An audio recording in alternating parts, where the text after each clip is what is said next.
उत्तराखंड कांग्रेस की केदारनाथ यात्रा चर्चाओं में है। अपनी इस यात्रा को लेकर कांग्रेस जहां एकजुट नजर आ रही है, तो वहीं दूसरी तरफ बीजेपी इस यात्रा से बेचैन दिखाई दे रही है। आखिर क्यों, आइए इस रिपोर्ट में आपको दिखाते हैं।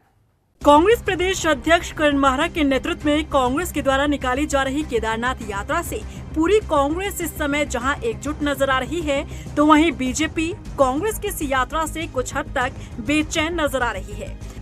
कांग्रेस की यात्रा पर बीजेपी नेता लगातार बयान दे रहे हैं, तो वहीं प्रेस कॉन्फ्रेंस का मुद्दा भी केदारनाथ यात्रा को ही बनाया जा रहा है।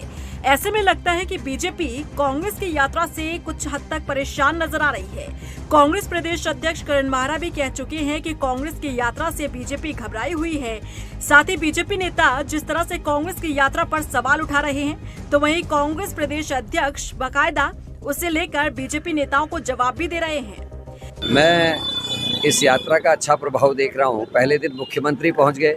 बीकेटीसी जिस हिसाब किताब को 2 साल से नहीं दे रही थी, उसने टूटा फूटा हिसाब कुछ तो दिया ताकि हम आगे भी कई चीज़ें हैं। अब सतपाल महाराज ने भी एक स्टेटमेंट दिया। मैं यही कहना चाहता हूं कि खुद धर्म की रक्षा नहीं कर पा रहे धर्मस्थ मंत्री होने के बाद, इसलिए कांग्रेस को एक कदम उठाना पड़ा है।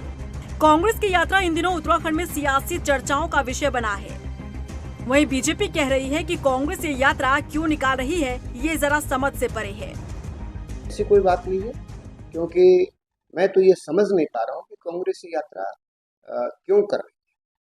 क्योंकि कांग्रेस, मैंने पहले भी कहा है कि उनकी देवी देवताओं पर कोई आस्था नहीं है और उन्होंने हमेशा जो है सनातन को समाप्त करने का काम किया है। वो लगातार, उनके जो बड़े नेता हैं वो ये कहते हैं कि सनातन को हमें खत्म करना ही हमारा लक्ष्य है। उन्होंने कभी भी भगवान राम के अस्तित्व को स्वीकार नहीं किया। सुप्रीम कोर्ट में भी उन्होंने हल्फनामा लिख करके दिया कि राम एक काल्पनिक पात्र है। तो मैं समझता हूँ जो सनातन को खत्म करने में लगे हुए हैं, हमारे आराध्य भगवान श्री राम के अस्तित्व को नकारने में लगे हुए हैं, वो भगवान केदारनाथ के, भगवान बद्रीनाथ जी के अस्तित्व को कब से मानने लगे। कांग्रेस ये जो कर रही है केवल और केवल एक चुनाव प्रोपेगेंडा है। बीजेपी जिस तरह से कांग्रेस पर हमलावर है, उससे लगता है कि बीजेपी कुछ हद तक कांग्रेस की इस यात्रा से घबराई है, क्योंकि एक के बाद एक बीजेपी नेताओं का केदारनाथ यात्रा पर बयान देना कहीं न कहीं इस पर मुहर लगाता है। बद्रीनाथ उपचुनाव में बीजेपी को मिली हार के बाद केदारनाथ उपचुनाव भी एक बड़ी अग्नि परीक्षा के रूप में दोनों दलों के लिए देखा जा रहा है। इसलिए देखना होगा कि केदारनाथ उपचुनाव को देखते हुए कांग्रेस की ये यात्रा क्या कुछ फायदा पार्टी को पहुँचाती है।